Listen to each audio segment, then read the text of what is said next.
या सगळ्या गोष्टी जशाच्या तशा तुम्हाला पुढच्या करिअरमध्ये म्हणजे आय होप की मला जी ऐकणारी मुलं आहेत त्यांना प्रशासनात येण्याचं त्यांचं ठरायचं असेल किंवा काहीतरी अस्पिरेशन असेल की मला या क्षेत्रात जायचंय, त्यांच्यासाठी आवर्जून सांगते की ही कौशल्य पुढे तुम्हाला लागतील. त्यामुळे ग्रॅज्युएशनचा अभ्यास मी स्किप करेन आणि आताच या अभ्यासाला सुरुवात करेन तर लवकर होईल, असं काही तुमच्या मनामध्ये गैरसमज असेल तर तो कृपया काढून टाका. मग आता काय करायचं, या 4 वर्षात 3 किंवा 4 वर्षामध्ये नेमकं काय करायचं, या गोष्टीवरही आपण नक्की बोलूयात. तर हे ग्रॅज्युएशन बद्दलचं माझं एक आवर्जून मत, आणि हे प्रथमच सांगण्याचं कारण कदाचित पुढे शंकांमध्ये हा मुद्दा येईलच की आम्ही ग्रॅज्युएशनला असताना नेमकं काय करायचं. ग्रॅज्युएशन फुल फ्लेजने एन्जॉय करा आणि मग नंतर शेवटच्या वर्षाला असताना या सगळ्या जर्नीकडे सिरियसली बघायला सुरुवात करा, जेणेकरून तुम्हाला ते मनात स्वप्न जिवंत राहू देत, पण आधीच्या गोष्टींचा पण आपण तितकाच व्यवस्थित उपभोग घेणं आणि त्या स्वतःमध्ये मुरवणं हे जास्त महत्वाचं असतं. यानंतर माझं ग्रॅज्युएशन पूर्ण झालं. मी ग्रॅज्युएशनच्या लास्ट इयरला असताना बेसिक स्टडी सुरू केला. बेसिक स्टडी म्हणजेच काय तर परीक्षा काय आहे हे माहित करून घेणं, किंवा जनरल एक पेपर सिरियसली वाचणं, करंट न्यूज काय आहेत तर त्या सिरियसली जाणून घेण्याचा प्रयत्न करणं, पेपरचा नेमका पॅटर्न काय असतो किंवा सिलेबस काय असतो, पेपर घेण्याची पद्धती काय असते, किंवा प्रशासन काय असतं, प्रशासनामध्ये कुठली व्यक्ती कुठल्या पदावर काय काम करते, या बेसिक बेसिक गोष्टी जाणून घेण्याचं काम मी लास्ट इयरला असताना अभ्यासाला सुरुवात केली. आणि लास्ट इयर झाल्यानंतर सिरियसली अभ्यासाला सुरुवात केली आणि त्यानंतर मग हळूहळू छोट्या एक्झाम्स पासून सुरुवात केली, अगदी एसटीआय वगैरे एक्झाम पासून. सुरुवातीलाच पहिल्याच वर्षी एसटीआय ची प्रिलिम्स निघाली, मेन्सला अपियर झाले, पण दुर्दैवाने मेन्स निघाली नाही. मग पुन्हा राज्यसेवेवर फोकस केला, मग नंतर कुठलीच एक्झाम प्रिलिम्स क्रॅक नाही झाली. मग त्या पुढल्या वर्षी एसटीआय ची एक्झाम क्रॅक झाली आणि एसटीआय म्हणून सिलेक्शन झालं. दरम्यानच्या काळात राज्यसेवेचा आणि युपीएससीचा अभ्यास चालू होता. 2017च्या डिसेंबरला ज्यावेळेस एसटीआयचं सिलेक्शन झालं त्यानंतर बराच अवधी हातामध्ये होता, कारण अनेक कोर्ट केसेस वगैरेच्या मॅटरमुळे जॉईनिंग यायला उशीर होता. त्यामुळे सिरियसली युपीएससीचा स्टडी सुरू केला. पण एकूणच काही इतर कारणांमुळे युपीएससीचा अभ्यास राहिला आणि दुर्दैवाने एकाच वर्षी युपीएससी आणि एमपीएससीची प्रिलिम्स निघाली नाही. तत्पूर्वी एमपीएससीचा इंटरव्ह्यू पण दिलेला होता आणि यावर्षी इंटरव्ह्यू देऊन पुढच्या वर्षी एमपीएससीची प्रिलिम्सही न निघणं हा सगळ्यात मोठा सेटबॅक असतो. आणि already you are in this services आणि still you are opting for that. मग तुम्हाला ते स्वतःला कॅरी करायला काही गोष्टी अवघड होतात. डोक्यात थोडी हवा गेलेली असते आणि त्याचा परिणाम म्हणून कदाचित पुढच्या गोष्टी होत नाहीत. माझ्यासोबतही तसंच झालं की पुढचं वर्षभर कुठलीच एक्झाम हातात आली नाही. मग पुन्हा सेटबॅक, मग नंतर पुन्हा अभ्यासाला लागले आणि 2019ला अगदी सिरियसली म्हणजे एसटीआय जॉईन करून सुद्धा प्रिलिम्स, मेन्स आणि इंटरव्ह्यू व्यवस्थित काम करताना गोष्टी मॅनेज करून, नोकरी करून, जसं साध्य होईल काही दिवस सुट्टी टाकून आणि वेळेचं व्यवस्थित नियोजन करून आणि स्वतःच्या स्वप्नांशी प्रामाणिक राहिलं ना की हे सगळं साध्य होतं. फार अवघड नसतं. आपल्यापेक्षा अनेक अवघड गोष्टी करणारी लोक आहेत. त्यांना आपण डोळ्यासमोर ठेवलं तर सर्वच गोष्टी साध्य होतात. फक्त तुमची प्रयत्न करण्याची तयारी असली पाहिजे आणि तुमच्या स्वप्नाशी तेवढं तुमचं इमान असलं पाहिजे. माझ्यासोबतही तेच झालं. 2019ला विथ प्लॅनिंग प्रिलिम्सचा अभ्यास सुरू केला, मेन्सचा अभ्यास केला आणि इंटरव्ह्यूला सामोरे गेले अँड रिझल्ट अर्थात मिळाला. उपजिल्हाधिकारी पदी निवड झाली. प्रवास तिथे थांबत नसतो खरं तर. सिलेक्शन ही पहिली स्टेज असते आणि त्यानंतर खूप मोठा जर्नी आणि खूप मोठं व्यापक काम तुमच्यासाठी उभं असतं. म्हणून मी नेहमीच आतापर्यंत मी बऱ्याच मुलांशी बोलले, तुमच्या सारख्या अस्पायरिंग स्टुडंटशी, ज्यांच्यामध्ये खरंच प्रशासनात येण्याची तळमळ आहे किंवा ज्यांना हे फील्ड खुणावतंय, त्या बऱ्याच मुलांशी बोलले. आणि मग मला असं लक्षात आलं की तुम्हाला निवड होण्यापर्यंत आणि निवडीनंतर आमच्यासारख्या विद्यार्थ्यांचे जे काही सत्कार होतात, कौतुक होतं, त्याबद्दलचं आकर्षण आपल्या मनात असतं आणि त्या कौतुकावर डिपेंड राहून आपण या फील्डमध्ये येण्याचा निर्णय घेतो. खरं तर आपलं तिथेच खरं तर थोडंसं चुकतं. मी म्हणेन की तुम्ही जर तिथपर्यंतचा जर्नी आणि त्यानंतर तुम्हाला आयुष्यभर त्या क्षेत्रात राहून जे काय काम करायचंय त्या कामाबद्दल आधी जाणून घेणं, हे तुमच्यासाठी सगळ्यात महत्वाची गोष्ट असते. आपल्याकडे अशी पद्धत असते की जनरली आपण इंजिनिअरिंग झाल्यावर करिअर काय करायचं, हा प्रश्न आपण ठरवतो किंवा आपण स्वतः ठरवतो, कारण आपण तेव्हा कपेबल झालेलो असतो. म्हणजे इंजिनिअरिंग करून झाल्यावर जेव्हा आपण ठरवतो की मला प्रशासनात यायचंय, तर तेव्हा ते खरंच आपल्या ठरवण्याचं किंवा आपण पूर्वी आपल्या पालकांवर किंवा समाजाच्या दबावाने जो काय करिअरचा निर्णय घेतलेला असतो तो निर्णय आपल्याला बदलवण्याची वेळ येते. हा खरं तर तुमचा माझा दोष नसतो, हा समाजाचा आणि सामाजिक व्यवस्थेचा दोष असतो. पण हरकत नाही, देर आहे दुरुस्त आहे असं जर आपल्याला वाटत असेल आणि आपल्याला या क्षेत्रात यायचं असेल, तर आपण त्यासाठी काय केलं पाहिजे, तोच माझ्या बोलण्याचा पुढचा मुद्दा असेल की व्हॉट इज ऍडमिनिस्ट्रेशन, म्हणजे प्रशासन नेमकं काय आहे हे तुम्ही समजून घेतलं पाहिजे.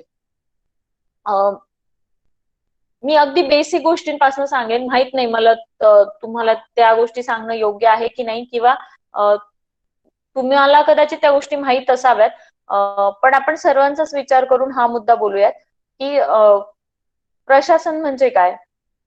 आपला देश जेव्हा चालतो मित्रांनो, तेव्हा त्याची सर्वात महत्वाची दोन चाकं असतात, एक तर शासन आणि दुसरं महत्वाचं गोष्ट म्हणजे प्रशासन. शासन म्हणजे जे पॉलिसी मेकर आहेत, अर्थात आपण निवडून दिलेले निर्वाचित सदस्य जे असतात, मग ते आपले खासदार असतील, आमदार असतील, मंत्रिमंडळ आणि पंतप्रधान असतील, जे मिळून या देशाचं धोरण ठरवतात, त्यांना आपण पार्लमेंट मध्ये बसून आपल्या देशाबद्दल, देशात किंवा देशात राबवण्याचं धोरण जे लोक ठरवतात त्यांना आपण धोरण निर्माते म्हणतो. म्हणजेच policy maker, government policy maker जे असतात, ते आपण निवडून दिलेले लोक, अर्थात आपल्या लोकल भाषेमध्ये ज्यांना आपण राजकारणी म्हणतो. आणि दुसरा सगळ्यात महत्वाचं चाक असतं देशाच्या संविधानाचं किंवा आपल्या देशाचं चाक ज्याला म्हणतो, ते असतं प्रशासन. प्रशासन म्हणजे काय, तर थोडक्यात पॉलिसी इम्प्लिमेंटर, म्हणजे राजकारण्यांनी आणि शासनाने जी काय पॉलिसी बनवली आहे ती पॉलिसी इम्प्लिमेंट करण्याचं जे लोक काम करतात, त्यांना प्रशासक असं म्हणतात. आणि मग ही लोक कोण असतात, तर ही असतात की या पर्टिक्युलर युपीएससी किंवा एमपीएससी या स्पर्धा परीक्षांच्या माध्यमातून निवडून दिलेले अधिकारी लोक. मग त्यांचे वेगवेगळे दर्जा आहेत.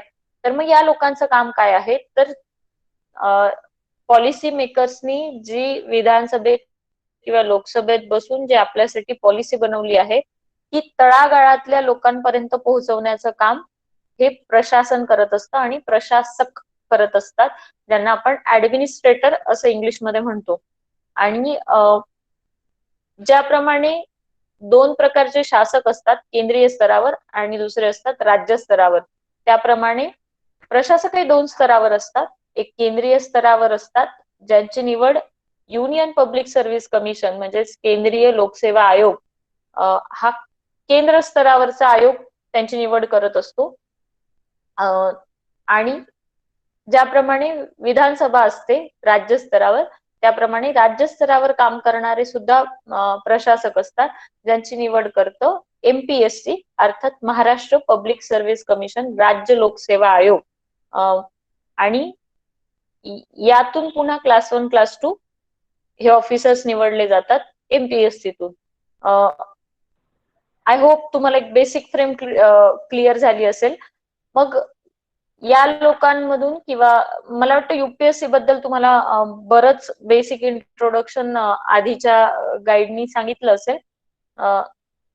आय विल रिपीट समथिंग की UPSC-तनं एक 10 ते 12 प्रकारच्या सर्व्हिसेसची लोक निवडली जातात. मग त्यामध्ये सगळ्यात महत्वाची सर्व्हिस असते इंडियन ऍडमिनिस्ट्रेटिव्ह सर्व्हिसेस, भारतीय प्रशासकीय सेवा. 2 नंबरची महत्वाची सर्व्हिस असते IPS, इंडियन पोलीस सर्व्हिसेस, आणि तिसरी असते इंडियन फॉरेस्ट सर्व्हिसेस, भारतीय वन सेवा. या 3 सेवांना आपल्याकडे अखिल भारतीय सेवा असं म्हटलं जातं. म्हणजे ही लोक ह्या 3 सर्व्हिसेस या देशातल्या सर्वोच्च सर्व्हिसेस आहेत. आणि त्यानंतर मग येतात भारतीय सेवा. मग त्याच्यामध्ये इंडियन रेव्हेन्यू सर्व्हिसेस, IRS तुम्ही ऐकलं असेल, इंडियन रेल्वे सर्व्हिस ऐकलं असेल, इंडियन फॉरेन सर्व्हिस ऐकलेलं असेल, इंडियन स्टॅटिस्टिकल सर्व्हिसेस ऐकल्या असतील, इंडियन पोस्टल सर्व्हिसेस, अशा 10 ते 12 प्रकारच्या सर्व्हिसेस, मे बी जास्त, या सर्व्हिसेस असतात. आणि या सर्व्हिसेस साठी युनियन पब्लिक सर्व्हिस कमिशन दरवर्षी एक सिव्हिल सर्व्हिसेस एक्झामिनेशन घेत असते. आणि त्याचे 3 टप्पे असतात, प्रिलिम्स, मेन्स आणि इंटरव्ह्यू. या 3 टप्प्यांमधून तुमची निवड होते आणि मग तुम्ही देश सेवेसाठी प्रशासक म्हणून सज्ज होतात. त्याला मात्र असं बंधन नसतं की तुम्ही कुठल्या राज्यात काम कराल. ती तुमची चॉईस असते आणि तुमचा एकूण रँक यानुसार तुम्हाला केडर अलॉट केलं जातं. त्या अनुषंगाने तुम्ही त्या त्या राज्यामध्ये, जे तुम्हाला आधी भेटून गेले ते IPS बिहारमध्ये काम करणारे होते, त्यांनी तुम्हाला त्या गोष्टी सांगितल्याच असतील. तरी तर तुम्ही वेगवेगळ्या राज्यांमध्ये तुमची सर्व्हिस देऊ शकतात आणि तुम्ही केंद्र सरकारचे किंवा केंद्र शासनाचे एम्प्लॉई असतात जर तुम्ही UPSC निवडले गेलेले असाल तर. आपला आजचा मेन टॉपिक जो आहे MPSCचं सिलेक्शन काय असतं. तर हा राज्य लोकसेवा आयोग तुम्हाला क्लास 1, क्लास 2 राजपत्रित अधिकारी, म्हणजे ज्याला इंग्लिशमध्ये गॅझेटेड ऑफिसर्स असं म्हटलं जातं, त्यांची निवड करतं. आणि मग यामध्ये जसं मी तुम्हाला UPSCच्या सर्व्हिसेस सांगितल्या, तसंच राज्यसेवा परीक्षा ही सर्वात महत्वाची MPSC घेत असलेली परीक्षा. जशी तिकडे सिव्हिल सर्व्हिसेस एक्झामिनेशन असते, तशी इथे स्टेट सर्व्हिसेस एक्झामिनेशन असते.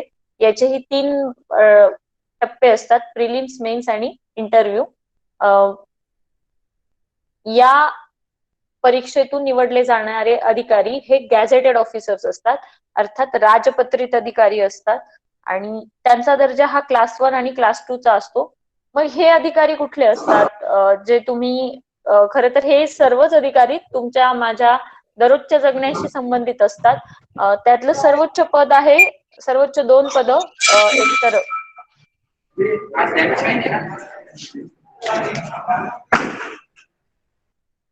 त्यातले 2 सर्वोच्च पद आहेत, एक तर उपजिल्हाधिकारी पद आणि उपजिल्हा अधीक्षक पद, पोलीस अधीक्षक पद, ज्याला आपण DYSP म्हणतो, आणि इकडे डेप्युटी कलेक्टर. ही 2 सर्वात महत्वाची पदं.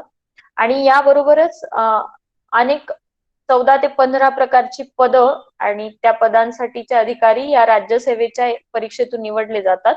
मग ते कुठले, तर मग तहसीलदार हे क्लास 1 चं पद असेल, किंवा एक्साइज डिपार्टमेंटचा सुपरिटेंडंट ऑफ पोलीस असतो, SP ऑफ एक्साइज ज्याला म्हणतात, किंवा GST डिपार्टमेंट चा क्लास 1 असतो, त्याला असिस्टंट कमिशनर म्हणतात, assistant commissioner of state tax, किंवा नगरपालिकेचा चीफ ऑफिसर असतो, त्याची निवड या एक्झाम थ्रू होते.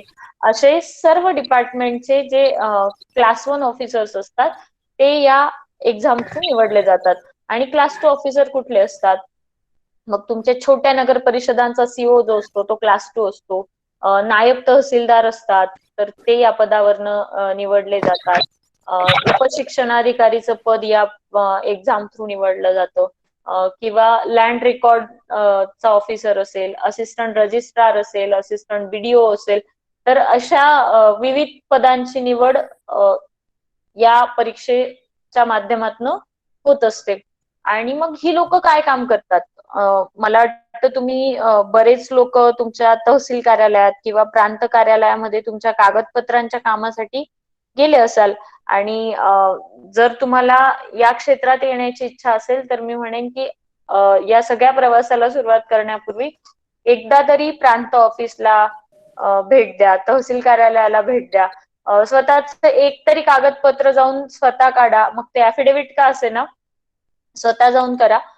याचं कारण की तुम्हाला ज्यावेळेस तुम्ही स्वतः त्या अधिकाऱ्याला बघाल तर त्या मी आज सत्कार घेते किंवा तुमचा कौतुक सोहळा साजरा करते किंवा कौतुक घेते इथपर्यंतची मी वेगळी असते, पण ज्यावेळेस तुम्ही त्या खुर्चीवर बसतात तर त्या खुर्ची सोबत येणाऱ्या जबाबदाऱ्या आणि खुर्चीला लागणारे अंगीभूत जे गुण असतात ते किंवा ती पात्रता माझ्यामध्ये येऊ शकते का, किंवा मी ती निर्माण करू शकते का, आणि त्या पदाच्या जबाबदाऱ्या मी फुलफिल करू शकते का, याचं उत्तर ज्या दिवशी तुम्हाला भेटेल त्या दिवशी या क्षेत्रात येण्याचा निर्णय नक्की घ्या. त्याकरता सगळ्यात बेसिक गोष्ट मी म्हणेन की सगळ्यात आधी एखाद्या प्रांत ऑफिसला भेट द्या, तहसील कार्यालयाला भेट द्या, अगदीच झालं तर पोलीस चौकीला भेट द्या आणि बघा तिथे काम कसं चालतं किंवा तिथले ऑफिसर्स, तिथली लोक नेमकं कसं काम करतात. सहज फेरफटका मारायला हरकत नसते. पोलीस स्टेशन मध्ये जाणं सोपी गोष्ट नाही, पण तुम्ही तहसील कार्यालयात सहज म्हणून जाऊ शकतात, फेरफटका मारून येऊ शकतात. तिथले ऑफिसर कुठे कसे काय बसतात. म्हणजे दुर्दैव असं असतं की बरीच मुलं मेन्स पर्यंत जातात आणि त्यांना तहसीलदारची कामं कुठली, डेप्टी कलेक्टरची कामं कुठली, कलेक्टरची कामं कुठली ही माहीत नसतात. ही शोकांतिका असते मित्रांनो. तुमच्यावर तशी वेळ येऊ नये म्हणून आय विल सजेस्ट की हे सगळ्यात बेसिक काम करा. कारण आपल्याला माहित असलं पाहिजे की आपण ज्या क्षेत्रात जाणार आहोत त्या क्षेत्राचे चॅलेंजेस काय आहेत आणि पॉझिटिव्ह गोष्टी काय आहेत. पद, प्रतिष्ठा, ग्लॅमर, लाल दिवा या सर्वाला भुलून इकडे येऊ नका. तर काम करण्यासाठी सगळ्यात मोठी ऑपॉर्च्युनिटी देणारं हे क्षेत्र आहे. कारण मित्रांनो, ज्यावेळेस तुम्ही उपजिल्हाधिकारी किंवा तहसीलदार, पोलीस अधीक्षक, पोलीस उपअधीक्षक या पदांवर जेव्हा तुम्ही काम करतात ना, तर त्यावेळेस अगदी गावखेड्यातला सामान्य माणूस तुमच्यापर्यंत अगदी छोटीशी कागद घेऊन त्या कागदासाठी झगडण्यासाठी तुमच्यापर्यंत येत असतो. त्यावेळेस ती तुमची ड्युटी असते की तुम्ही त्याला त्याच्या मनाला काय सॅटिस्फॅक्शन देतात त्या खुर्चीवर बसून, त्यावरनं तुमच्या खुर्चीचं महत्व आणि तुमचं महत्व ठरत असतं. म्हणून या पदाला लागणाऱ्या ज्या गरजा आहेत तर त्या अवश्य फुलफिल करा. मला वाटतं बेसिक तुम्हाला ह्या गोष्टी मी सांगितल्यात. आणि आणखीन एक गोष्ट सांगायची राहिली की एमपीएससी ची ही सगळ्यात मेन एक्झाम आहे, राज्यसेवा एक्झाम. दुसरी एक एक्झाम होते जिला कंबाईन एक्झाम आपण म्हणतो, ती नॉन गॅझेटेड पदांसाठी म्हणजे अराजपत्रित जी पदं आहेत तर त्यांच्यासाठी ही एक्झाम होते. तर ती पदं कुठली, तर PSI, STI आणि मंत्रालय सहाय्यक, ज्याला असिस्टंट असं आपण म्हणतो. ही क्लास 2 चीच पदं आहेत, पण ही अराजपत्रित म्हणजे नॉन गॅझेटेड अशी पदं आहेत. PSI चं पद तर मी त्याबद्दल काही माहिती सांगायला नको खरं तर. STI चं पद जे आहे ते जीएसटी विभागामध्ये म्हणजे जीएसटी टॅक्स जो तुम्ही आता नव्याने बऱ्यापैकी सर्वजण ऐकत असाल, तर त्या वस्तू आणि सेवा कर विभागातला सगळ्यात मेन रोल असणारा हा व्यक्ती असतो. कारण हा ग्राउंड लेवलला फिरून टॅक्स कलेक्शनचं काम करत असतो, ज्याला आपण जीएसटी इन्स्पेक्टर असंही म्हटलं जातं, STI असंही म्हटलं जातं. आणि दुसरा असतो मंत्रालय सहाय्यक, जो प्रॉपर मंत्रालयात काम करतो. मंत्रालयात प्रत्येक विभागामध्ये जी हायरार्की असते त्यातलं सगळ्यात खालचं पद ज्याला म्हणता येईल ते मंत्रालय सहाय्यक असतं. त्याच्यावरती सेक्शन ऑफिसर असतो जो राज्यसेवेतनं निवडला जातो. जे मी पूर्वी पद सांगितले त्यातला एक सेक्शन ऑफिसर हे सगळ्यात महत्वाचं आणि छान पोस्ट आहे. मंत्रालयात मंत्रालय सहाय्यक म्हणून जातात, तिथेही काम करायला भरपूर संधी आहे. आणि एक बेसिक सिक्युरिटी देणारी हे सगळे जॉब आहेत. एमपीएससी या 2 महत्वाच्या एक्झाम कंडक्ट करते. त्या व्यतिरिक्त क्लरिकलच्या पण एक्झाम कंडक्ट करते. आणि त्या व्यतिरिक्त तुम्ही सिव्हिल इंजिनिअरिंगचे मोस्टली स्टुडंट आहात, म्हणून तुम्हाला माहित असायला हरकत नाही. एक ज्युनियर इंजिनियर आणि तुमच्या पीडब्ल्यूडी आणि जलसंपदा विभाग वगैरे याच्या क्लास 1 ऑफिसर्सच्या आणि क्लास 2 ऑफिसर्सच्या सुद्धा ऍड किंवा त्यांची सुद्धा रिक्रुटमेंट टेक्निकलची स्पेसिफिक एमपीएससी कंडक्ट करत असते. आणि ती सुद्धा एक चांगली ऑपॉर्च्युनिटी आहे. आणि त्या माध्यमातूनही तुम्हाला सोशल काम केल्याचं आणि एक गव्हर्नमेंट जॉब सिक्युरिटीचं जे काय मनामध्ये बऱ्याच लोकांच्या असतं, तर ते एक साध्य करता येईल. ते फार छान आणि ज्याला एक सेफ झोन मध्ये राहून काम करायचं आहे आणि टेक्निकलशी अटॅच राहून तुमच्या डिग्रीचाही वापर करायचा आहे डिरेक्टली, तर त्यांच्यासाठी त्या काही चांगल्या ऑपॉर्च्युनिटीज एमपीएससी देते. आणि युपीएससी सुद्धा इंडियन इंजिनिअरिंग सर्व्हिसेसच्या माध्यमातून काही टेक्निकल जागा भरते, तर त्या सुद्धा सुपर क्लास 1 सर्व्हिसेस असतात. तर त्यासाठी तुम्ही तुमच्यापैकी जर कोणी इच्छुक असेल तर ते त्यासाठी प्रयत्न करायला हरकत नाही. हा तर हे झालं तुम्हाला एमपीएससी आणि युपीएससी. यानंतर मी बोलेन की what is the process for selection. सिलेक्शनची मी जी म्हटलं त्याप्रमाणे प्रिलिम्स, मेन्स आणि इंटरव्ह्यू अशा 3 स्टेजेस मध्ये ही एक्झाम घेतली जाते. जे नॉन गॅझेटेड पद आहेत म्हणजे कंबाईन पीएसआयएसटी असिस्टंट यांच्यासाठी इंटरव्ह्यू नसतो, फक्त प्रिलिम्स आणि मेन्स या 2 स्टेजेस आहेत. राज्यसेवेच्या एक्झामसाठी आयोगाने एक स्पेसिफिक अभ्यासक्रम डिक्लेअर केलेला आहे आणि तो अभ्यासक्रम तुम्हाला आयोगाच्या वेबसाईटवर जसाच्या तसा मिळतो. यंदा थोडा अभ्यासक्रमात बदल आहे, त्यामुळे अभ्यासाला सुरुवात करणाऱ्या मुलांनी नवीन सिलेबसची कॉपी घ्यावी. कुठल्याही परीक्षेच्या अभ्यासाला सुरुवात करण्यापूर्वी ती परीक्षा समजून घेणं सगळ्यात महत्वाचं असतं मित्रांनो. आणि स्पर्धा परीक्षांचं एक वैशिष्ट्य असतं की ज्यावेळेस तुम्हाला स्पर्धा परीक्षा समजल्यात की तुम्ही एका वर्षामध्ये तुमचं यश साध्य करू शकतात, पण तुम्ही परीक्षाच समजून न घेता डिरेक्टली पुस्तकं उघडलीत आणि डिरेक्टली अभ्यासाला लागलात, तर त्याचा तसा उपयोग शून्य होतो.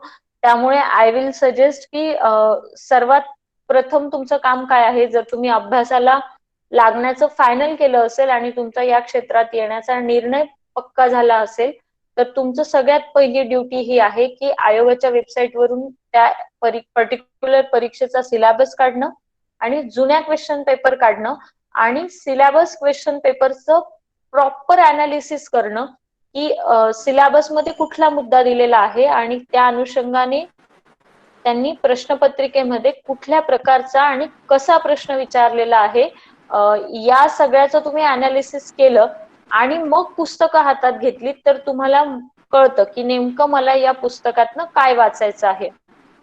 अनेक लोक अनेक बुक्स सांगतील, मला विचाराल तर मी सुद्धा बुकलिस्ट सांगेल, दुसरी 4 लोक येतील त्यांना विचाराल ती तुम्हाला बुकलिस्ट सांगतील, पण सर्वांच्या बुकलिस्ट हातात घेऊन पुस्तकं विकत आणण्यापेक्षा एक स्वतःचा अनालिसिस करा की या सर्वातनं पुस्तकं घेण्यापूर्वी चाळा आणि मला यातलं काय फ्रुटफुल आहे किंवा यातलं कुठलं पुस्तक मला बेनिफिशियल ठरेल, तर ते एकदा बघा आणि त्यानुसार तुमचं पुस्तक विकत घ्या.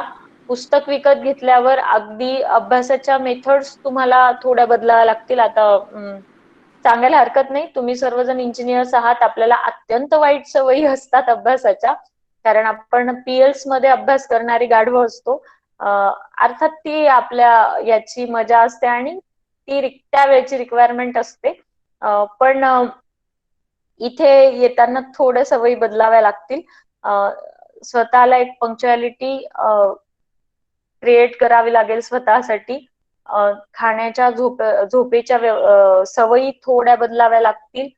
रुटीन सेट करावं लागेल आणि डिवोशननी तुम्ही आयुष्यातली 2 वर्ष देणार असाल तर त्या 2 वर्षाचं नियोजन तुमच्याकडे हवं आणि तुम्हाला पूर्ण वेळ अभ्यासाला द्यावा लागेल, सर्व मोहांचा त्याग करावा लागेल आणि ती फिलिंग स्वतःमध्ये निर्माण करावी लागेल की मला नेमकं काय करायचंय आणि त्याच्यासाठी मला काय बदल स्वतःमध्ये घडवायचे आहेत.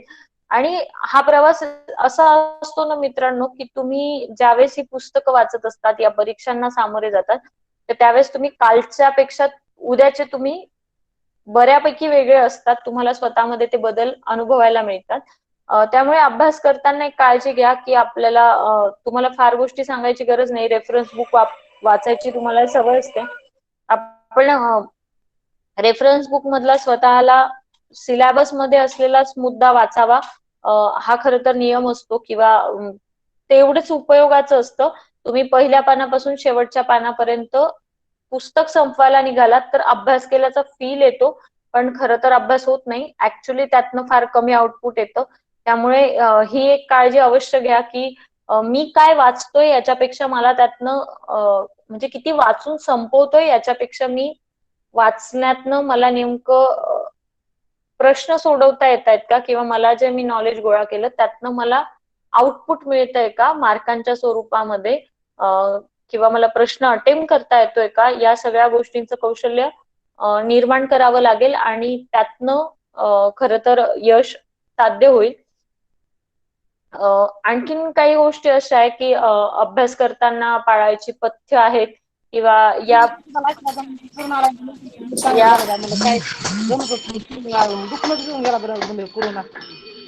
कोणाचा तरी माईक म्यूट. तर काही पथ्य अशी पाळावी लागतील किंवा काही गोष्टी स्वतःमध्ये बाणाव्या लागतील, ज्या या पदांसाठीच्या खरं तर गरजा असतात, की तुम्ही वेळेचं नियोजन करायला शिकलं पाहिजेत. तुमच्याकडे उपलब्ध वेळेचा जास्तीत जास्त वापर आणि जास्तीत जास्त मोहांना दूर सारून आपले जे डिजिटल मोह आहेत, मोबाईल, व्हॉट्सअप, फेसबुक, या सगळ्याचा त्याग करा असं नाही म्हणणार, कारण ते खरं तर तितकं शक्य नसतं. पण त्या गोष्टींवर ताबा मिळवायला शिकलं पाहिजे. कुठलीही गोष्ट करताना, म्हणजे अगदी मी म्हणेन की स्पर्धा परीक्षांचा अभ्यास करत असाल तरच नाही, पण तुम्ही हे फील्ड सोडून दुसरीकडे स्वतःच्या स्वप्नांसाठी जात असाल तर त्या स्वप्नांना तेवढी व्हॅल्यू द्यायला शिका आणि त्यासाठी तेवढं डिवोशन द्यायला शिका. म्हणूनच या गोष्टी महत्वाच्या आहे की स्वतःच्या स्वप्नाशी प्रामाणिक राहा, अभ्यासाशी प्रामाणिक राहा आणि सगळ्यात बेसिक गोष्ट तुम्हाला अडचणीची जी ठरणार आहे की आता तुम्ही हे फील्ड सोडून जर इकडे यायला निघाला असाल तर आई वडिलांना कन्व्हिन्स करणं किंवा आई वडिलांना ही गोष्ट पटवून देणं की तुमचा निर्णय योग्य आहे आणि त्यावर ते कधी असतं ज्यावेळेस तुम्हाला स्वतःच्या निर्णयावर विश्वास असतो. त्यामुळे ते आई वडिलांना पटवून देणं आणि त्यासाठी प्रयत्न करणं तितक्याच डिवोशननी आणि कमीत कमी वेळात त्यांना ते साध्य करून दाखवणं हे सगळ्यात महत्वाचं असतं. त्याकरताच या गोष्टी असतात की मोह दूर सारा आणि बऱ्याच चुकीच्या गोष्टी आपण प्रशासनाबद्दल घरामध्ये ऐकलेल्या असतात, समाजामध्ये ऐकलेल्या असतात, तर त्या गोष्टी आणि चुकीचे माइंडसेट घेऊन कृपया इकडे येऊ नका. चुकीच्या गोष्टी अर्थात आपण भ्रष्टाचार किंवा इथली सिस्टीम कशी बरबटलेली आहे, दलदल आहे, या निगेटिव्ह गोष्टींना डोक्यात ठेवून किंवा पैसा या एकमेव हेतूसाठी आपण बऱ्याचदा पैसा, ग्लॅमर या किंवा गाडी, स्वतःची गाडी, ड्रायव्हर, बंगला या गोष्टींना डोळ्यासमोर ठेवून इकडे येण्याचा प्रयत्न करतो. तर मला वाटतं हे अत्यंत घृणास्पद असेल की तुमच्यासारखी तरुण पिढी ज्यांच्याकडे सर्वच लोक अपेक्षेने पाहतायत, देशाची पुढची धुरा आपल्या हातात आहे आणि आपण जर या गोष्टींना महत्व दिलं आणि मग या क्षेत्रात आलो तर मग सगळीच आशा संपेल. आपण स्टेटसला शिवाजी महाराज ठेवणं खूप सोपं असतं किंवा झेंडा मिरवणं सोपं असतं, पण शिवाजी महाराज अंगात मुरवणं, त्यांचा प्रामाणिकपणा, त्यांच्या मावळ्यांचा प्रामाणिकपणा अंगात मुरवणं हे खरोखर अवघड असतं. आणि तुम्ही फार प्रयत्न करून हे मिळवतात मित्रांनो. त्यामुळे आणि हे जेव्हा मिळतं त्यावेळेस तुम्हाला मिळालेलं कौतुक, यश, कीर्ती हे इतकं मोठं असतं. तर त्यामुळे भविष्यात जाऊन जर तुम्ही एखादी अशी चुकीची गोष्ट कराल तर त्या दिवशी आपल्या आईवडिलांना तोही दिवस आठवतो ज्या दिवशी आपल्याला हे सर्व मिळालेलं असतं, आणि तोही दिवस असतो समोर ज्यावेळेस हे सगळं उद्ध्वस्त झालेलं असतं. तर कृपया असं काही माइंडसेट असेल तर या फील्डमध्ये येऊ नका. प्रत्येक सर्व्हिसेसच्या स्वतःच्या गरजा आहेत. तिथे झोकून देऊन तुम्हाला काम करणं आवश्यक आहे, आणि ते करू शकत असाल तर तुम्हाला सर्वांना इकडे खरं तर वेलकम आहे. तुमच्यासारख्या तरुणांची गरज आहे. एक छोटासा किस्सा सांगेन माझा, आणि नंतर आपण थांबूयात, तुमच्या प्रश्नोत्तराकडे वळूयात. मी थर्ड इयरला असताना आमच्याकडे इंजिनिअरिंगच्या प्लेसमेंटसाठी एका कंपनीला आमचं ट्रेनिंग घेण्याचा कॉन्ट्रॅक्ट दिलेला होता, आणि ती लोक यायचीत आणि आमचं छान 3-4 दिवस त्यांनी सेशन घेतलं. पर्सनॅलिटी डेव्हलपमेंट आणि एकूणच सगळ्या टेक्निकल वगैरे सर्वच गोष्टींचं. आणि त्यांनी आम्हाला एक छान टास्क दिलं होतं की तुमच्या एका सेशनला त्यांनी टास्क दिलं की तुमच्या येणाऱ्या काळातल्या 10 वर्षात तुम्ही स्वतःला कुठे बघतायत. तर कोरे कागद दिले आणि स्केच पेन दिले आणि ते ड्रॉ करायला लावलं की येणाऱ्या 10 वर्षात तुम्ही स्वतःला कुठे पाहत आहात. आणि ते समोर येऊन ते चित्र तुम्हाला दाखवायचं होतं.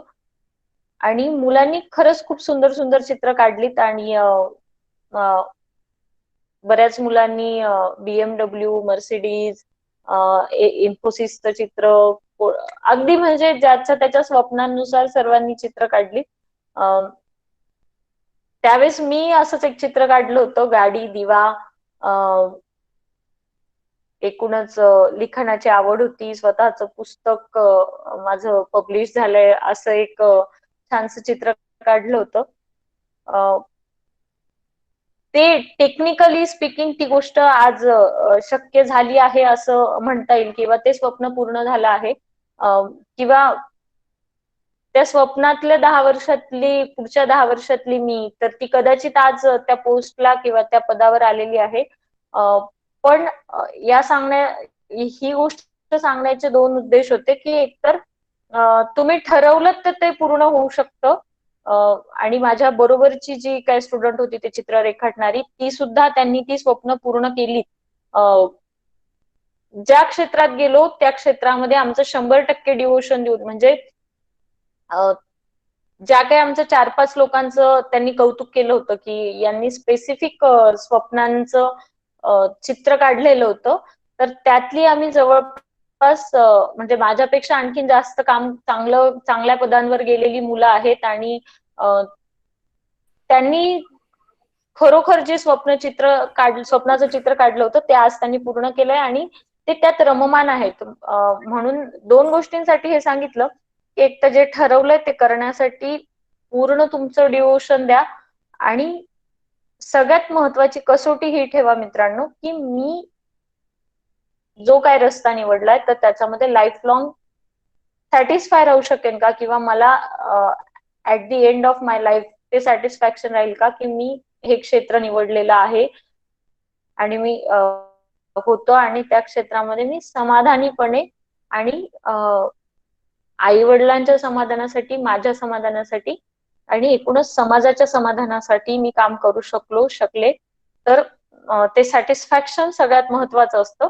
म्हणून तुम्ही आज इकडे यायचा रस्ता निवडत असाल तर तुम्हाला खरंच खूप शुभेच्छा आणि खूप वेलकम. त्यासाठी टेक्निकल गोष्टींसाठी माझी गरज लागली तर मी नक्कीच तत्पर असेल. तुमच्या सरांनाही मगाशी बोलताना मी सांगितलं की कधीही सांगा तुम्हाला माझी गरज लागली तर. आणि माझ्या खूप शुभेच्छा, आणि मला तुम्ही इथं बोलवलं त्यासाठी खरंच खूप धन्यवाद, मनापासून धन्यवाद. आणि तुमच्या काही शंका असतील तर आपण प्रश्न उत्तराचा जरा एक सेशन घेऊयात. तर प्रश्न विचारले तर मी उत्तर देईन नक्की.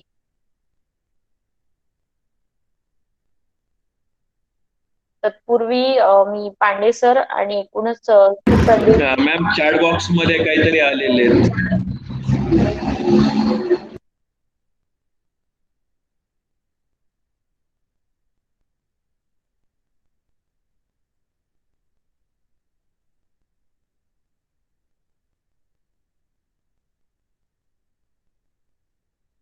मॅम ग्रॅज्युएशन नंतर कॉम्पिटेटिव्ह एक्झामच्या तयारीसाठी लाईफ मध्ये किती इयर द्यायला पाहिजेत?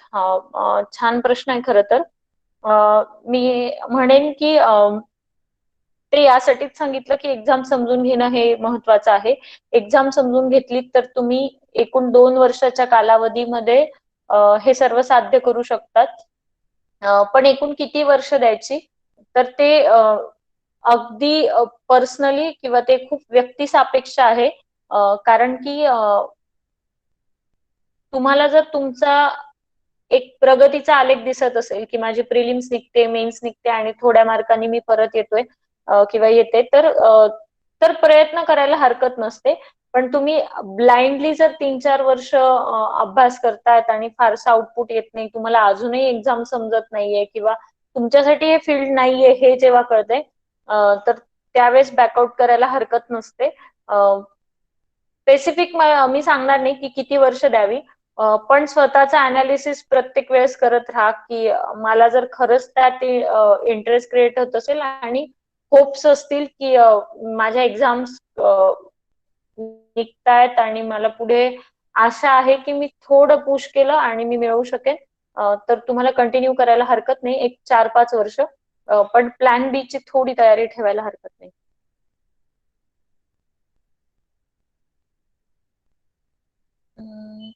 आय होप मला विचारले राजपत्रित आणि अराजपत्रित मधला फरक काय असतो? सगळ्यात महत्वाचा फरक असतो त्याच्या नावातच आहे मित्रांनो, गॅझेटेड ऑफिसर आणि नॉन गॅझेटेड ऑफिसर. ज्यांचा राजपत्रामध्ये म्हणजे त्या देशाचं आणि राज्याचं एक गॅझेट प्रसिद्ध होतं, त्या गॅझेटमध्ये त्याची नोंद असते आणि त्याला राजपत्रित अधिकारी म्हणतो. म्हणजे त्याची नोंद गॅझेटमध्ये आहे राज्याच्या. हा शब्दशः अर्थ झाला. आणि गॅझेटेड ऑफिसर असतो तर तो नॉन गॅझेटेड पेक्षा उच्च पद असतात आणि त्याला असणारी अधिकार पॉवर्स या जास्त असतात. त्याला स्वतःचे निर्णय घेण्याचा अधिकार असतो जो नॉन गॅझेटेड अधिकार ऑफिसरला नसतो. गॅझेटेड ऑफिसरला स्वतःचा सील असतो, स्टॅम्प असतो, ज्याच्याने कायदेशीर नोटिसा जाऊ शकतात. म्हणजे एखाद्या, आता समजा मी जीएसटी विभागात काम करते तर जीएसटी कायद्याअंतर्गत मी ज्यावेळेस डीलरला नोटीस पाठवते तर ती जीएसटीच्या रूलच्या अंतर्गत असेल तर ती त्या पर्टिक्युलर ऑफिसरच्या सीलने जर गेली तरच त्याचा अर्थ घेतला जातो किंवा ती कायदेशीर नोटीस म्हटली जाते. आणि अनेक गोष्टी ठरवण्याचा किंवा निर्णय घेण्याचा अधिकार त्या गॅझेटेड ऑफिसरला असतो, तो नॉन गॅझेटेडला नसतो. पगारात फरक असतो, अधिकारात फरक असतो.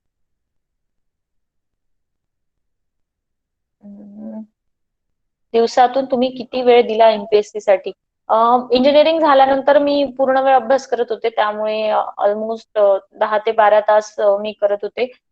पण मी पुन्हा म्हणेन की प्लीज हा प्रश्न किंवा मला विचारलात पुन्हा कोणाला विचारू नका, कारण हे प्रत्येकाच्या शारीरिक कपॅसिटीवर आणि मानसिक कपॅसिटीवर असतं.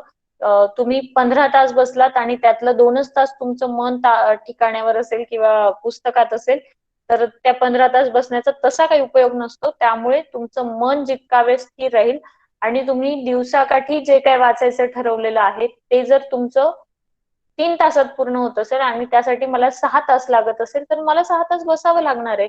पण तुमचं 3 तासात होत असेल तर तुम्हाला तेवढा वेळ बसण्याची खरं तर गरज नाही. तो असं कोणाला ब्लाइंडली फॉलो करू नका. टाइम टेबल तुमची कपॅसिटी बघा आणि त्याच्यानुसार ठरवा. प्रिलिम्स पास करण्याची काही स्ट्रॅटेजी? मी हा प्रश्न राज्यसेवा प्रिलिम्स साठी कन्सिडर करेन. मला तो प्रश्न विचारला निकिताने. निकिता, प्रिलिम्सचा जो पॅटर्न आहे त्याला 2 पेपर आहेत खरं तर, एक जनरल स्टडीजचा आणि सीसॅटचा. तर मोस्टली प्रिलिम्स क्रॅक करण्यामध्ये जो किंग मेकर ठरतो तो सीसॅट असतो. आणि सीसॅट मध्ये तुम्ही जास्तीत जास्त पॅसेज अर्थात कॉम्प्रिहेन्शन सॉल्व्ह करण्याची प्रॅक्टिस ठेवली तर तुमचा सीसॅटला चांगला स्कोर येऊ शकतो. आणि जीएस मध्ये जे मार्क्स देणारे विषय आहेत म्हणजे पॉलिटी, इकॉनॉमिक्स, बेसिक सायन्स यांचा जर अभ्यास तुम्ही चांगला केलात आणि अगदी स्पेसिफिक केलात तर जीएसचा स्कोर तुमचा वाढू शकतो. अर्थात सगळ्याच विषयांचा अभ्यास करावा लागतो. इंजिनिअरिंग सारखं इथे प्रोव्हिजन नसते की तुम्ही काही ऑप्शनला टाकाल, पण फोकस आपण कमी जास्त करू शकतो. जे चांगलं येतंय ते आणखी चांगलं करण्याचा प्रयत्न करा आणि जे शून्य आहे त्या शून्यातनं बाहेर येऊन इतर सब्जेक्टचा आपण अभ्यास करण्याचा प्रयत्न करा. मोस्टली फोकस सीसॅट वर ठेवा. दररोज प्रॅक्टिस करा सीसॅटची. त्यात रिझनिंगचाही पार्ट आहे ज्याच्यावर इंजिनिअरिंगची स्टुडंट खरं तर विजयी होतात असं म्हटलं जातं ऍप्टी आणि रिझनिंग मध्ये. पण कॉम्प्रिहेन्शनचा सगळ्यात मोठा रोल आहे कारण त्यावरची प्रश्न जास्त विचारलेली असतात. त्यामुळे सीसॅट वर फोकस करा आणि जीएसचा पॅरलली व्यवस्थित अभ्यास करा.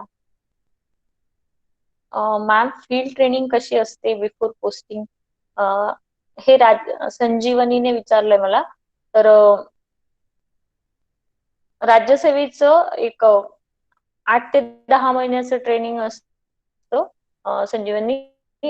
ते यशदा पुणे येथे कंडक्ट केलं जातं आणि सर्व ऑफिसर्सचं आधी 4 महिन्याचं फाउंडेशन ट्रेनिंग एकत्र यशदाला होतं. आणि त्यामध्ये बेसिक गोष्टी असतात. बेसिक गोष्टी तुम्हाला जनरल पीटी पासून इतर लॉज शिकवण्यापासून जनरल ट्रेनिंग पहिलं 4 महिन्याचं असतं. आणि मग त्यानंतर जे पोलीस डिपार्टमेंटची लोक असतात अर्थात डीवायएसपी पदावर निवड झालेली ती लोक नाशिक इथल्या महाराष्ट्र पोलीस अकॅडमीमध्ये शिफ्ट होतात. त्यानंतर त्यांचं पुढचं 2 वर्षाचं ट्रेनिंग तिथे कंडक्ट होतं आणि इतर अधिकाऱ्यांचं यशदामध्येच पुढचं टेक्निकल ट्रेनिंग कंडक्ट होतं. आणि त्यानंतर मग आपल्याला फील्डवर जाऊन प्रोबेशन पिरियड कम्प्लीट करावा लागतो.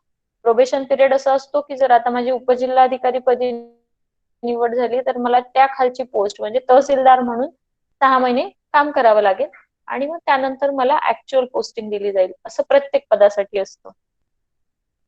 आय होप मी सॅटिस्फाय करते तुम्हाला. एज लिमिट काय असते मॅम? किती अटेम्प्ट असतात? संजीवनी याची माहिती तुला एमपीएससीच्या ऍड मध्ये मिळेल तुला व्यवस्थित. म्हणजे त्यात सगळंच असेल कॅटेगरी वाईज किती लिमिट असते. आणि अटेम्प्ट एमपीएससी ला नसतात. एमपीएससी ला फक्त एज क्रायटेरिया आहे. अटेम्प्ट हे युपीएससीच्या एक्झाम साठी असतात. बाकी एज लिमिट कॅटेगरी वाईज वेगळं वेगळं आहे. सो मी ते मला एक्झॅक्ट इयर आठवणार नाही तर ते आयोगाच्या वेबसाईटवर सगळं मिळेल. समाधान, मार्केटला आता बऱ्यापैकी पेपर अनालिसिसची पुस्तकं मिळतात. तर आयोगाच्या पेपर मधनं तुम्ही करू शकत असाल तर वेल अँड गुड. पण जर नसेल शक्य तर काही प्रकाशनाची पुस्तकं अगदी चांगली आहेत अनालिसिसची तर ती डिरेक्टली घेतली तर हरकत नसते. काय करायचं, सिलेबस मधला एक पर्टिक्युलर पॉइंट घ्यायचा आणि या अनालिसिस पुस्तकांमध्ये सिलेबस पॉइंट नुसार क्वेश्चन काढून दिलेले आहेत. तर त्या पॉइंटवर कुठला प्रश्न विचारलाय, कसे प्रश्न विचारलेत, कुठल्या वर्षी कशा प्रकारचे प्रश्न विचारलेले आहेत.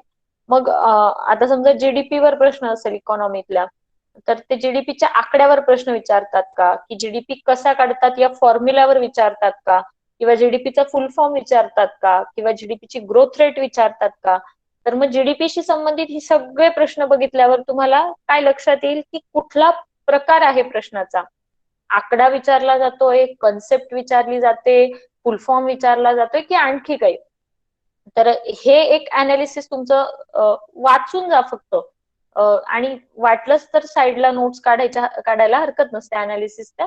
तर हे एकदा तुम्हाला समजलं ना की तुम्ही ज्यावेळेस पुस्तक घेतात तर त्यातलं मग जीडीपी टॉपिक वाचताना तुमच्या लक्षात येतं की मी यातला नेमकं कुठल्या गोष्टीवर फोकस करायचा. मी फुल फॉर्म व्यवस्थित वाचायचा आहे की ते जीडीपीचे आकडेच वाचत जायचे की आणखी काही. तर या गोष्टी असं थोडं थोडं अनालिसिस करत जायचं, त्यावरनं गोष्टी क्लिअर होतील. होतील. Ma'am, what is the difference between gazetted officer and non gazetted? I explain it already, Pankaj. What was your first reaction after seeing your name in final list? Actually, Prashant, ते रिअलाइज व्हायला फार वेळ लागतो. अगदीच सांगायचं तर रडले त्यावेळेस बराच वेळ.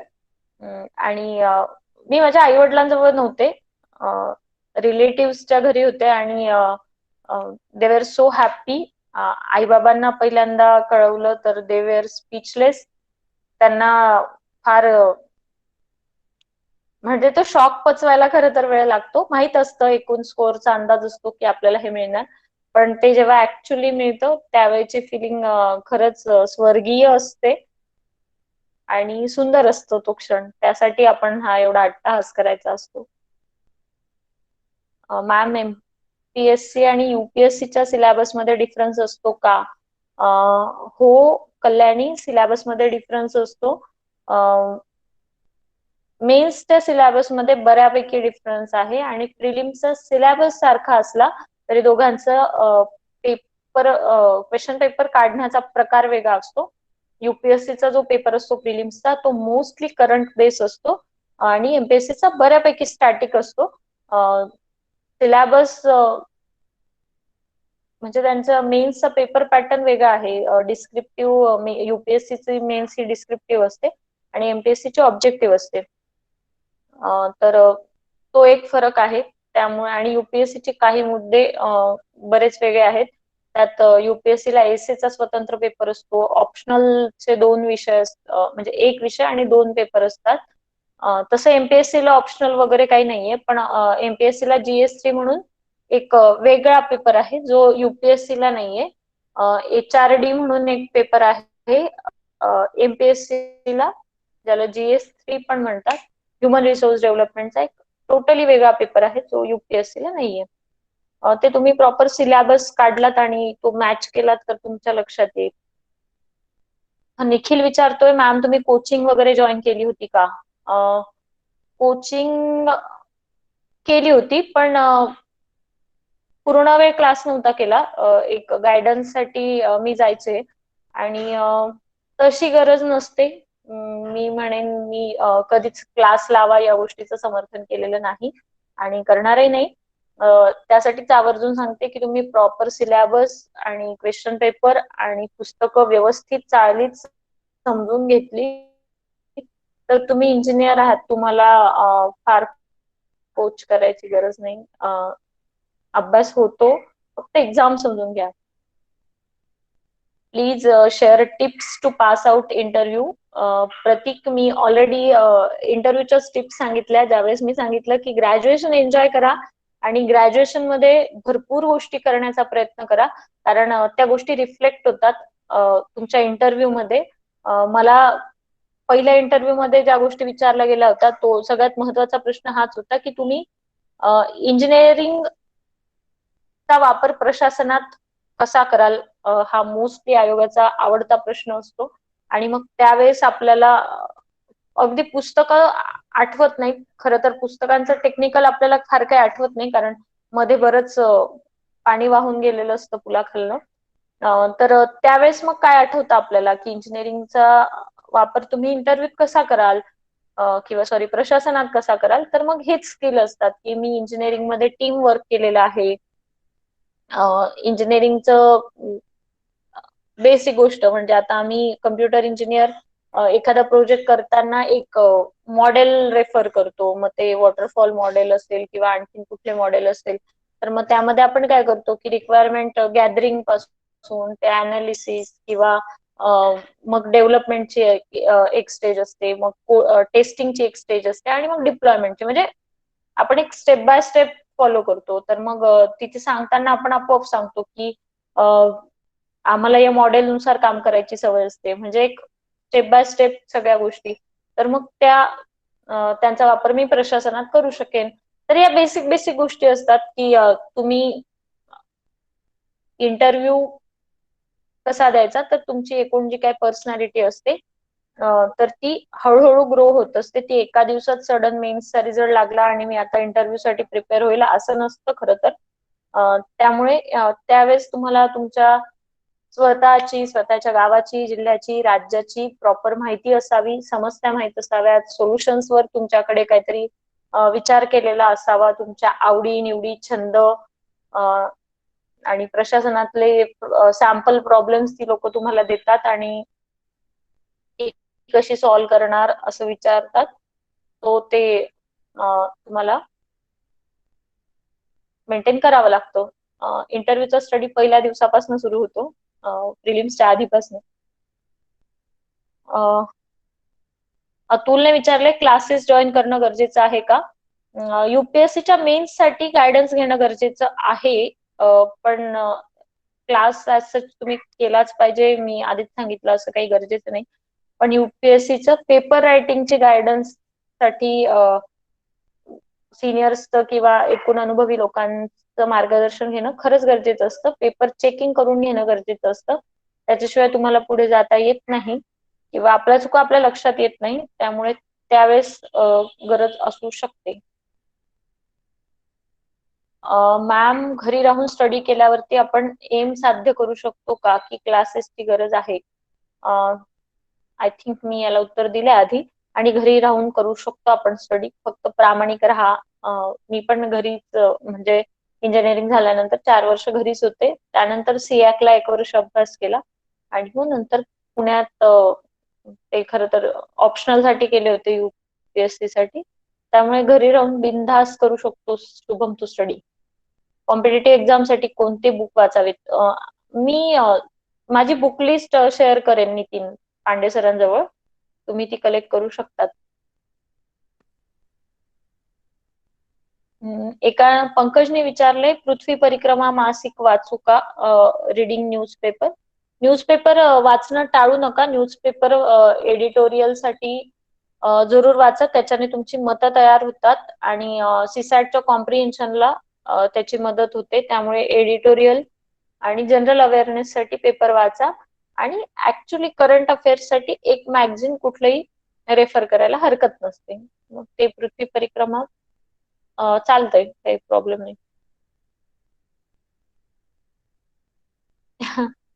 ऋषिकेश विचारतोय ma'am, suppose we crack the pre and meanwhile we get a job in placement, so is it okay to give up the job for mains preparation? Rishikesh, मी तुला म्हणेन की you should final your decision now, की तुला काय करायचंय. म्हणजे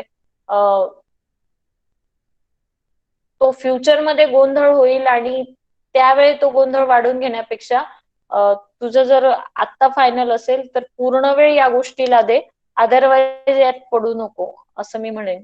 कारण मग तो नंतर प्लेसमेंट नंतर गोंधळ होईल. घरचे आणि आजूबाजूची लोक त्यावेळेस सांगतात की जॉब मिळालाय आता, असं काही उद्योग करू नको, आणि आपण पण स्वतः मोहात पडतो. त्यामुळे जर तुला तिकडे तू सॅटिस्फाय राहणार असशील तर आत्ताच इकडे पडण्याचा निर्णय घेऊ नको. बुक लिस्ट देईन मी. Highest post of MPSC deputy collector या कलेक्टर? शुभम, मी आधीच सांगितलं एमपीएससीतलं सर्वोच्च पद हे डेप्युटी कलेक्टर आहे आणि युपीएससीतलं सर्वात मोठं पद जे आहे, जे आयएएस, जो ऍज अ कलेक्टर म्हणून पण काम करतो. जॉब करून प्रिपरेशन करू शकतो का, प्रतीक खापरेने मला विचारलंय. हो, करू शकतो. मी स्वतः केलेलं आहे. त्यामुळे फक्त वेळेचं नियोजन करा. वायफळ गोष्टींमध्ये वेळ वाया घालवू नका. व्यवस्थित प्लॅनिंग करा. दिवसाला माझं इतकं वाचून झालं पाहिजे, कसं झालं पाहिजे, किती वेळात झालं पाहिजे, तेवढं प्रामाणिकपणे एक्झिक्यूट करा. अभ्यास होतो जॉब करून पण. मॅम, स्टडी करताना स्वतःला प्रोडक्टिव्ह कसं ठेवत होतात? प्रोडक्टिव्ह मी असं खरं तर म्हणजे की वेळ नाही येऊ द्यायचे. अभ्यास करताना बोर होईल, मला झेपेल तेवढंच मी दिवसाचं टार्गेट ठेवायचे. पण तरी बोर झालं म्हणजे थोडं मनोरंजन करायला हरकत नसते, एखादा मूवी वगैरे बघायला हरकत नसते. आणि स्वतःचे जे काही छंद असतात ते कामात येतात. म्हणजे मी वाचायचे, अवांतर वाचन आणि लिखाण करत असायचे. त्यामुळे तसं स्वतःला बोर होऊ न देणं हे कंट्रोलमध्ये असायचं. तुम्ही पण तुमची छंद जोपासा. एक मूवी बघा याचा अर्थ असा नाही की आपण म्हणजे खूप अभ्यासावर हे करतोय वगैरे. तो अपराधीपणा पण नाही ठेवायचा. पण जे काय बघत असाल त्याला पण लिमिट असू देत. अभ्यास हे मेन टार्गेट आहे आणि प्रोडक्टिव्ह राहण्यातच जास्त वेळ नको जायला, असं नको व्हायला. सो सचिन, तू तुझा काय छंद वगैरे असेल ते जोपासू शकतो. नितीन दाभाडेने विचारलंय, तुम्ही कोणत्या भाषेत एक्झाम दिली होती? कोणती भाषा साधी असेल प्रिपेअर करण्यासाठी? मराठी, हिंदी, इंग्लिश? कुठलीही तुम्ही कम्फर्टेबल असू शकतात. एमपीएससी ही ऍक्च्युली मराठीतनच अवेलेबल आहे. प्रश्न मराठी आणि इंग्लिश दोघीतनं अवेलेबल असतो पेपरमध्ये. आणि मटेरियल मराठी आणि इंग्लिश मध्ये अवेलेबल आहे. तसं इंग्लिशमध्ये एमपीएससीचं कमीच आहे, मराठीतनं जास्त अवेलेबल आहे. त्याच्यामुळे बेटर वे एमपीएससी साठी मराठी, आणि युपीएससी साठी मात्र तुला वेगळा विचार करावा लागेल. ते युपीएससीच्या सिनियर्सना जास्त विचारलं तर बेटर होईल, कारण मला मेन्सचा अनुभव नाही युपीएससीचा.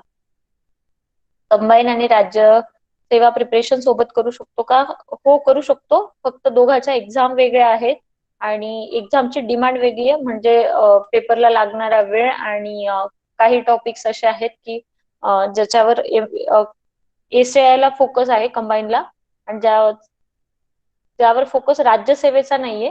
त्यामुळे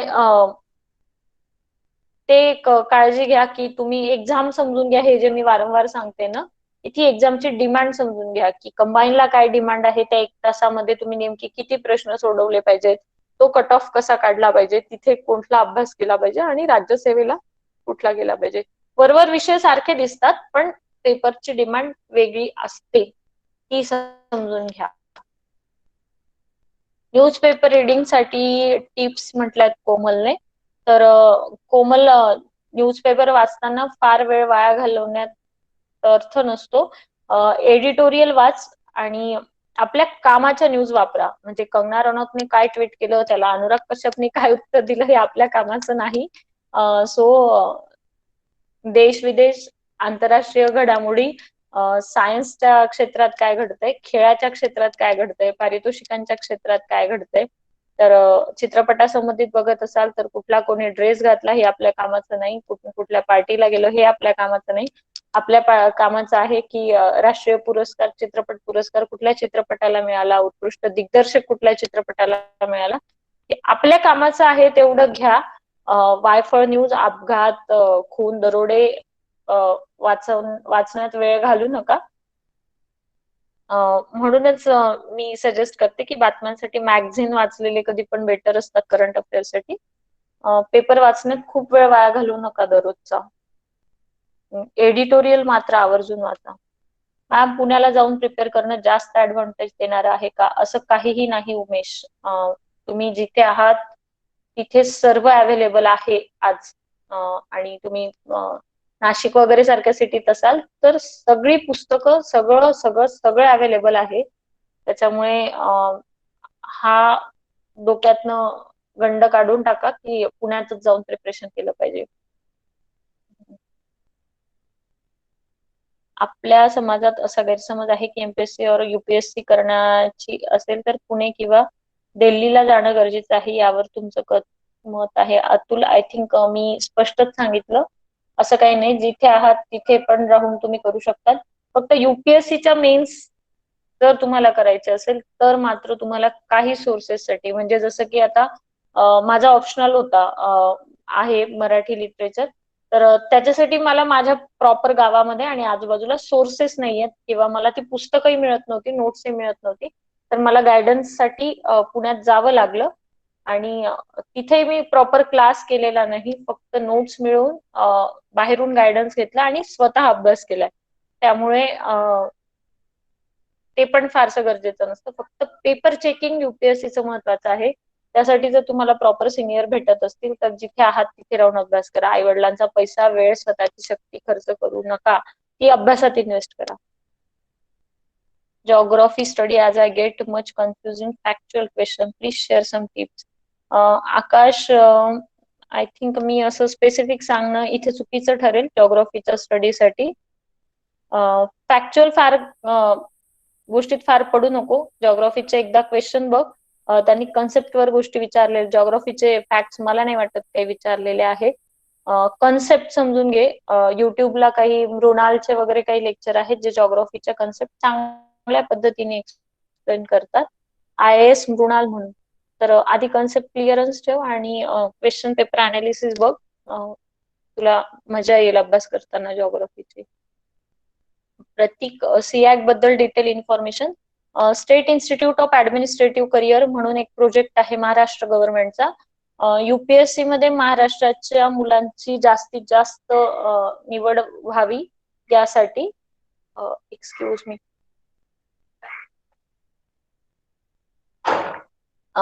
महाराष्ट्रामध्ये अशा 4 ते 5 जिल्ह्यांमध्ये या संस्था आहेत. नागपूर, पुणे, पुण्याला यशदा आहे. नागपूर, मुंबई, अमरावती, औरंगाबाद आणि नाशिक आणि कोल्हापूर अशा 5 ते 6 ठिकाणी या संस्था आहेत. 120 कॅन्डिडेट एंट्रन्सची एक्झाम घेऊन ही लोक निवडतात. त्यांचं राहणं, खाणं, कोचिंग हे महाराष्ट्र शासन करतं आणि आपल्याला स्टायपेंड पण देतं. त्यासाठी स्पेसिफिक एंट्रन्स एक्झाम घेतात. जनरली ही एक्झाम दिवाळीच्या पिरियड मध्ये असते, ऑक्टोबर नोव्हेंबर समथिंग. त्यावर लक्ष ठेवून असा फॉर्म मला वाटतं जून, जुलै, ऑगस्ट या पिरियड मध्ये येतात. त्याची पेपरलाही ऍड येते. तर तुम्ही ते करू शकतात, कारण तिथे जाण्याचा फायदा असतो की तिथे खूप सिरियस मॉब असतो आणि क्रीम मॉब असतो, कारण एंट्रन्स तो निवडलेला असतो. आणि चांगला मॉब असला तर अभ्यासाला फायदा होतो, ग्रुप डिस्कशन अँड ऑल. एक हाऊसवाईफ साठी प्रिपरेशन करताना खूप कसरत होते, तर अवेलेबल वेळेत जास्तीत जास्त अभ्यास कसा करू शकते आणि तुमचा कॉन्टॅक्ट नंबर मिळेल का? Sure madam. नाव म्हटलंय आरती पांडे. हा, तर मॅडम जेवढा वेळ आहे त्याचं प्रॉपर नियोजन करा. मी हे पुन्हा पुन्हा सांगते. आणि कन्सेप्ट क्लिअरन्स साठी आधी लेक्चर्स वगैरे युट्यूबला भरपूर अवेलेबल आहेत. तर अवास्तव खूप लेक्चर नका बघू. एक स्पेसिफिक एकदा त्या विषयाची कन्सेप्ट क्लिअर होण्यासाठी लेक्चर्स बघा आणि त्यानंतर स्वतःच्या नोट्स, बुक लिस्ट आधी फायनल करा. ती कमीत कमी ठेवा. कमीत कमी पुस्तकांची जास्तीत जास्त रिव्हिजन करा. नोट्स काढा, नंतर नोट्सची रिव्हिजन करा. म्हणजे तुम्हाला पुन्हा पुन्हा ती मोठी मोठी पुस्तकं वाचण्याची गरज नाही. आणि बुक लिस्ट कमी ठेवा, स्पेसिफिक ठेवा खूप, आणि त्याची रिव्हिजन करा. तर त्याचा फायदा होईल. आणि नंबर देईन मी, तुम्ही पांडे सरांकडनं तो घेऊ शकतात.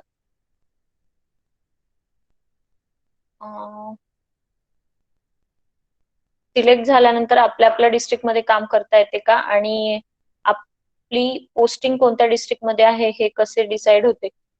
याला काही नियम नाही बरं का पंकज. करता येतं आपल्या डिस्ट्रिक्ट मध्ये, पण सुरुवातीच्या वर्षांमध्ये होम डिस्ट्रिक्ट मिळत नाही. नंतर मिळू शकतं. आणि ते खूप गोष्टींवर डिपेंड करतं की तुमच्या डिस्ट्रिक्टला त्या पदाच्या व्हॅकन्सीज आहेत का, आणि बऱ्याच गोष्टी त्यासाठी मॅटर करतात. त्यामुळे रिक्वेस्ट ट्रान्सफर वगैरे अशा गोष्टी आपल्याकडे भरपूर क्लॉजेस आहेत, आणि एकत्रीकरणाचे क्लॉजेस आहेत. तर त्यावर डिपेंड असतो, बऱ्याच व्हॅकन्सीजवर डिपेंड आहे. मिळू शकते आपल्या डिस्ट्रिक्ट मध्ये पण. पण काय हरकत आहे अरे महाराष्ट्र फिरायला, जायचं, सगळ्या ठिकाणी फिरायचं, सगळ्या ठिकाणी कामाचा अनुभव घ्यायचा. I am Shrivastava Milind Dhanorkar. I am studying 6th standard. Can I prepare? Shrivastava, काय, सॉरी मी चुकीचं नाव वाचलं वाटतं, श्रीवत्स. तर मी काय उत्तर देऊ, म्हणजे नको, आता 6वीचाच अभ्यास कर बाळा. 6वीचा अभ्यास जर आता व्यवस्थित करशील ना, तर मग नंतर आम्ही मोठे झाल्यावर आहे ना तुमचीच पुस्तकं वाचतो 5वी ते 10वीची. तर आता तुझं 6वीचं लाईफ छान एन्जॉय कर. आपण बघूयात, तू मोठा झाल्यावर मला कर फोन कधीतरी, मी सांगेन तुला. पण आता 6वी एन्जॉय कर मस्त. 6वीचा अभ्यास मात्र व्यवस्थित कर. तर तू प्रिपेअर करू शकतो नक्कीच, पण आफ्टर ग्रॅज्युएशन. त्यामुळे आता छान तुझं एन्जॉय कर तुझं आयुष्य. Samadhan Baviskar ma'am, for MPSC current अफेअर्सची तयारी कशी करायची आणि तुम्ही कोणते न्यूजपेपर आणि मासिक हँडल केलं होतं? मी परिक्रमाच वाचायचे, मंथली मॅगझिन, आणि न्यूजपेपरचं मी सांगितलं लोकसत्ता, आणि लोकसत्ता सफिशियंट असतो जर तुम्ही एमपीएससी करत असाल तर. तो एडिटोरियल साठी सफिशियंट असतो. आणि ते थोडे मिडल व्ह्यू वाले एडिटोरियल्स असतात जे आपल्यासाठी महत्वाचे असतात. म्हणजे आपल्याला अगदी उजव्या रायटिस्ट पण नसतं व्हायचं आणि लेफ्टिस्ट पण नाही, आपल्याला मध्यम मार्गी विचार करता आला पाहिजे प्रशासकीय अधिकाऱ्याला. तर त्यासाठी लोकसत्ता बेटर असतो. आणि करंट अफेअर्स वाचायचं आणि पाठ करायचं, त्याला काहीच इलाज नसतो. कुठला पुरस्कार काय कसा मिळाला, कोणाला मिळाला, हे जनरली एमपीएससी विचारते, सो ते वाचायचं. Can we join SIAC at the time of graduation?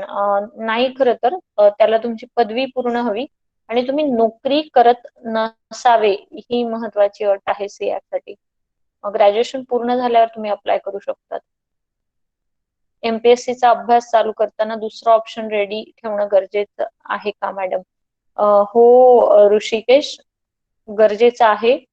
पण मग तो प्लॅन बी, खरं तर आपलं इंजिनिअरिंग असतं, इंजिनिअरिंग हाच प्लॅन बी आहे की तुम्ही इंजिनिअरिंग च्या बेसवर नंतर जॉब मिळवू शकतात, हा प्लॅन बी आहेच. बट स्टील म्हणजे आता मी ज्यावेळेस एसटीआयच्या अभ्यासावर फोकस करत होती त्यावेळेस मी इंजिनिअरिंगला प्लॅन बी ठेवलेला होता. आणि ज्यावेळेस मग मी राज्यसेवा करत होती त्यावेळेस एसटीआयला प्लॅन बी ठेवलेला होता. आणि ते होतं, जर तुम्ही ऑन राईट डिरेक्शन आणि राईट ट्रॅक असाल तर फार प्लॅन बी चा विचार करायची गरज नाही आणि फार बिनधास्त राहण्याची पण गरज नाही. हातात काहीतरी असलं पाहिजे माणसाच्या, तेव्हा आपल्याला करण्याला ऊर्जा येते आणि एक जो रिझल्ट निगेटिव्ह आल्यानंतर जो अपराधीपणा असतो तो निघून जातो. Please can you please tell what are the post for pharmacy background student in MPSC? Sanjivani, मला खरं तर हे फार सांगता येणार नाही, पण टेक्निकलच्या जागा निघत असतील एमपीएससीच्या फार्मसीच्या, मी माहिती करून सांगेन तुला. तुला एमपीएससीच्या वेबसाईटवर पण मिळेल हे, कारण त्यांचं एक स्पेसिफिक आयोगाच्या वेबसाईटवर त्यांनी दिलंय की ते कुठल्या कुठल्या जागा रिक्रूट करतात. एमपीएससी मध्ये फार्मसी बॅकग्राऊंडचा कसा यूज होईल हे शोधून काढावं लागेल सूरज मित्रा तुला, की फार्मसी बॅकग्राऊंडचा डिरेक्टली असंच उपयोग होत नाही. फार फार तर काय सायन्स मध्ये उपयोग होईल, इंजिनिअरिंगचा पण तसा फार काही उपयोग होत नाही डिरेक्टली पेपर सोडवताना, पण इनडिरेक्टली तो तुम्हाला शोधून काढावा लागतो की कसा वापर होईल असं. सो फार्मसीचं पण शोधून काढ कसं होणार. सायन्सचा सिलेबस असतो एक थोडासा जो त्यात कॉमन असतो, तुम्हाला कामात येईल. बाकी तर बेसिक आहे जे आपण 10वी पर्यंत अनुभवले ते. सीएक एंट्रन्स एक्झामचा सिलेबस काय असतो? तो युपीएससी प्रिलिम्सचा सिलेबस असतो प्रियंका, फार अवघड नसतो, बेसिक गोष्टी असतात. एक तुम्हाला बेसिक माहित असलं युपीएससी प्रिलिम्स बद्दल तरी पण जमते. करंट अफेअर्सचं मी सांगितलं निर्मला, परिक्रमा मी वापरलेला आहे. नोट्स मेकिंग कशी करावी सचिनने विचारलंय. अगदी स्पेसिफिक असावी, म्हणजे आपण पुस्तकावरनं नोट्स काढतोय आणि पुन्हा तो निबंधच लिहितोय असं नको व्हायला. अगदी एका शब्दात तुम्हाला नोट्स काढता आल्या पाहिजे. खूप स्पेसिफिक नोट्स काढा आणि त्या रिवाइज करता येतील अशा ठेवा. महत्वाचे मुद्दे सोडू नका. बिट्स बिट्स मध्ये नोट्स काढायच्या, पण नोट्स काढायच्या कारण त्या रिव्हिजनला गरजेच्या असतात. युपीएससी साठी optional subject related arts choose करावा की आपल्या फील्ड नुसार मार्क्स साठी फायदेशीर काय? निकिता, मला वाटतं हे युपीएससीच्या मेन्सचा अनुभव असणाऱ्या लोकांना जास्त विचारलं तर बरं राहील. पण मी वरवर एक दोन गोष्टी सांगेल की ऑप्शनल निवडताना दोन क्रायटेरिया ठेवायचा की त्याच्यामध्ये तुला स्वतःला व्यक्त होता येतंय का, की म्हणजे एक आवड असणं वेगळी गोष्ट असते आणि दुसरं गोष्ट असते की आपल्याला त्यातनं व्यक्त होता येते का. बऱ्याचदा आपल्याला असं वाटतं की माझं मॅथ्स खूप चांगलं आहे, पण युपीएससीच्या मेन्सच्या मॅथ्सच्या पेपरला ऑप्शनलला नेमकं काय अपेक्षित आहे हा आपल्याला माहित नसतं आणि आपण अंदाजे ठरवतो की मला मॅथ्स ऑप्शनल घ्यायचा आहे. तर तसं नको करू. जे काही 3-4 सब्जेक्ट तुला वाटत असतील की मला हे योग्य ठरू शकतात, तर ते काढ, त्यांचे सिलॅबस काढ आणि प्रत्येक याचे सिलॅबस दिलेले आहेत ऑप्शनलचे आयोगाच्या वेबसाईटवर. ते सिलॅबस काढ, त्या सिलॅबस वरनं नजर फिरव, त्यांचे एक एक वर्षाचे जुने पेपर काढ ऑप्शनलचे, त्यांचे कसे प्रश्न विचारले तर ते बघ आणि त्याच्यावरनं मग ठरव की तुला कम्फर्टेबल कुठलं असेल. पुन्हा तो विषय घेऊन युपीएससीची मेन्स दिलेल्या व्यक्तीला भेट. त्यांचा काय त्या विषयातला अनुभव आहे, त्यांना मार्क्स कसे आलेत त्या विषयामध्ये, हा पण सगळ्यात महत्वाचा मुद्दा आहे. म्हणजे काही लिटरेटिक सब्जेक्ट जे आहेत त्याच्यामध्ये मार्क्स येत नाही असंही काही लोकांचं म्हणणं आहे आणि बरीच मतमतांतर आहे. त्यामुळे बेटर वे की पर्टिक्युलर तो सब्जेक्ट घेऊन मेन्स दिलेल्या व्यक्तीला त्याचा अनुभव विचारून निर्णय घे. I hope I am satisfied. I satisfied you. Ma'am, तुम्ही आधी कंबाईनचे प्रिपरेशन केलं का राज्य